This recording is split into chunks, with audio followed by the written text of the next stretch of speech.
سجدے سے متعلق کل کچھ مسائل بیان ہوئے تھے۔ انسان جب نماز کے سجدے میں ہوتا ہے تو یہ حالت سب سے زیادہ اللہ سے قریب ہونے کی حالت ہے۔ انسان اللہ کے قدموں میں گر جاتا ہے۔ اب جب اس سجدے کی اتنی بڑی اہمیت ہے، اس کے مسائل اچھی طرح سیکھ کے سمجھ کے عشق و مستی میں ڈوب کر اللہ کے حضور پیش ہونا چاہیے۔ سجدہ کرنے کا کل طریقہ ہم نے سیکھا، کچھ مسائل بیان ہوئے تھے۔ سجدے کی حالت میں پہلی بات، انگلیاں دونوں ہاتھوں کی بالکل سیدھی ہوں اور ملی ہوئی ہوں، دونوں کانوں کی لوب کے پاس، کانوں کے بالکل قریب یہاں زمین پہ رکھنا ہے۔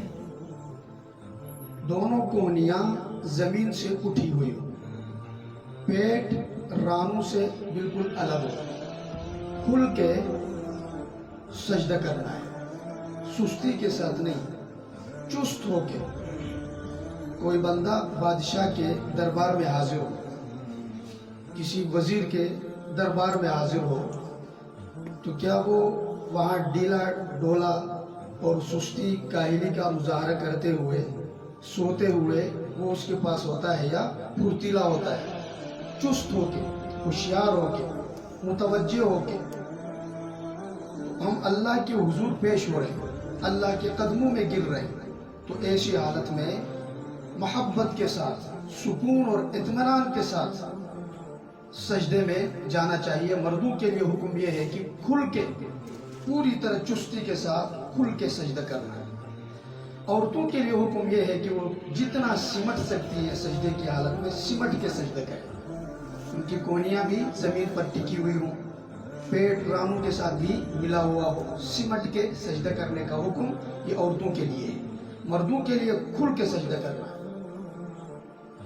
سجدے کی حالت میں سبحان ربی الاعلیٰ 3 دفعہ کم از کم یہ تسبیح پڑھنا سنت ہے۔ اگر انفرادی نماز ہو تو وہ سجدے کی حالت میں دیگر جو دعائیں ہیں کل بتائی گئی تھی وہ دعائیں پڑھی جا سکتی ہیں۔ کوئی بھی قرآنی دعا، کوئی بھی مسنون دعا یاد ہے وہ پڑھ سکتے ہیں۔ جماعت کی نماز میں بھی امام کے لیے بہتر نہیں ہے دیگر ادعیہ معصورہ پڑھنا، لیکن مقتدی جو ہے وہ دیگر دعائیں بھی پڑھ سکتا ہے۔ اگر امام کے ابتدا میں رہتے ہوئے وہ دعائیں پڑھ سکتا ہے تو دیگر دعائیں بھی پڑھ سکتا ہے۔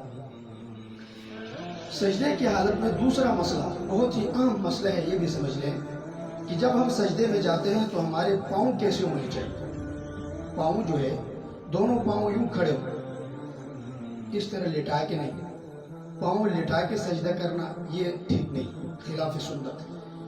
درست طریقہ یہ ہے کہ دونوں پاؤں زمین پر ٹکے ہوئے ہوں، ایک یہ زمین پر لگے ہوئے ہوں اور کھڑے ہوں، دونوں اس طرح۔ پاؤں دونوں ملانا بھی درست ہے، یہ بھی جائز ہے، اور علیحدہ رکھنا یہ بھی ٹھیک ہے، جس طرح آسانی ہوتی ہے دونوں طریقے درست ہیں۔ لیکن یہ ہے کہ پاؤں زمین سے اٹھے ہوئے نہ ہوں۔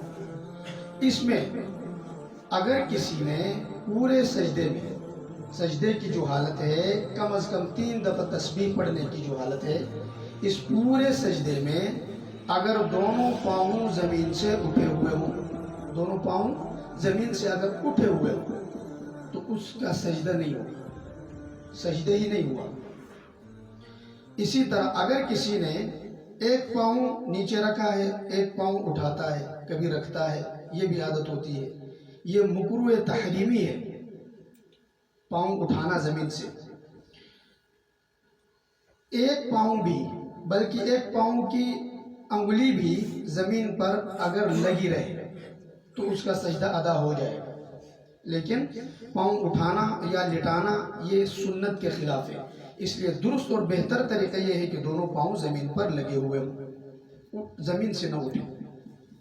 سجدے کے بعد جب ہم واپس بیٹھتے ہیں، 2 سجدوں کے درمیان کی جو حالت ہے جسے جلسہ کہتے ہیں، 2 سجدوں کے درمیان کی جو حالت ہے حالت جلسہ۔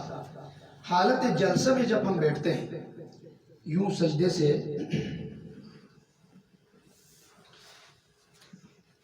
جب ہم سجدے میں ہوتے ہیں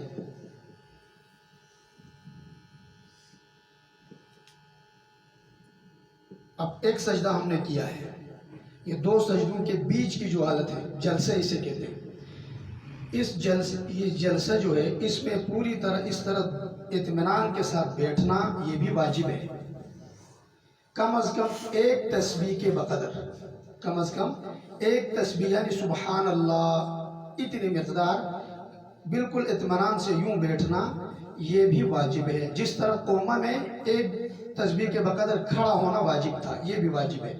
اگر کسی نے سجدہ کیا، پہلی سجدہ یہاں تک آیا، کھڑا بھی نہیں ہوا، دوسری سجدے میں جا رہا ہے، اس کو کوے کی سی پھونک بتایا حدیث میں، اور ایسی نماز پرانے کپڑے میں لپیٹ کے واپس نمازی کے منہ پہ مار دی جاتی ہے۔ اتنا اہم رکن سجدہ ہے، اس کو اگر ہم، یہ تحفہ ہے، تحفے کو بگاڑ کے ہم اللہ کے حضور پیش کریں تو وہ کیسے قبول ہوگا؟ بہترین پیکنگ میں بہترین کر کے خوبصورت کر کے یہ نماز جب ہم اللہ کے حضور پیش کریں گے تو یہ اللہ کے ہاں مقبول بن کر جائے گی۔ اس لیے جب ہم جلسے میں بیٹھتے ہیں تو پورے اطمینان سے ایک لمحے کے لیے بھی یوں بیٹھ کے پھر دوسرے سجدے کے لیے جانا ہے۔ بلکہ انفرادی نماز میں یا مقتدی جو ہوتے ہیں ان کے لیے حالت جلسہ میں دعا ہے، جس طرح قومے میں دعا تھی اسی طرح اس حالت میں بھی آپ علیہ السلام سے دعائیں منقول ہیں۔ ایک دعا یہ ہے اللہم اغفر لی وارحمنی واہدنی وعافنی وارزقنی، یہ والی دعا ہے، مسنون دعا ہے، یہ بھی پڑھنا چاہیے، اللہ پاک عمل کی توفیق عطا فرمائے۔ اس میں ایک جماعت کی نماز میں اگلا مسئلہ یہ ہے کہ ہم نے کہا کہ زمین سے کوہنیاں اٹھی ہوئی، تو بعض لوگ جماعت کی نماز میں چونکہ صفیں ملی ہوئی ہوتی ہیں، آس پاس دائیں بائیں نمازی کھڑے ہوتے ہیں تو ان کو اذیت دیتے ہیں، یوں کر کے کوہنیاں یوں پھیلاتے ہیں اس طرح، تو دائیں والے کو بھی اذیت بائیں والے کو بھی اذیت ہے، تو مسلمان کو تکلیف دینا، اذیت دینا یہ حرام ہے، تو اس حرام کام سے بھی بچنا چاہیے۔ کوہنیاں زمین سے اٹھی ہوئی، تکلیف دینا مراد نہیں، یوں بچھا کے زمین سے بس اٹھی ہوئی ہوں، جسم کے ساتھ کوہنیاں لگی ہوئی نہ ہوں، زمین سے اٹھی ہوئی ہوں، تو آس پاس جو دائیں بائیں نمازی ہیں ان کا بھی خیال رکھنا چاہیے، اللہ پاک عمل کی توفیق عطا فرمائے۔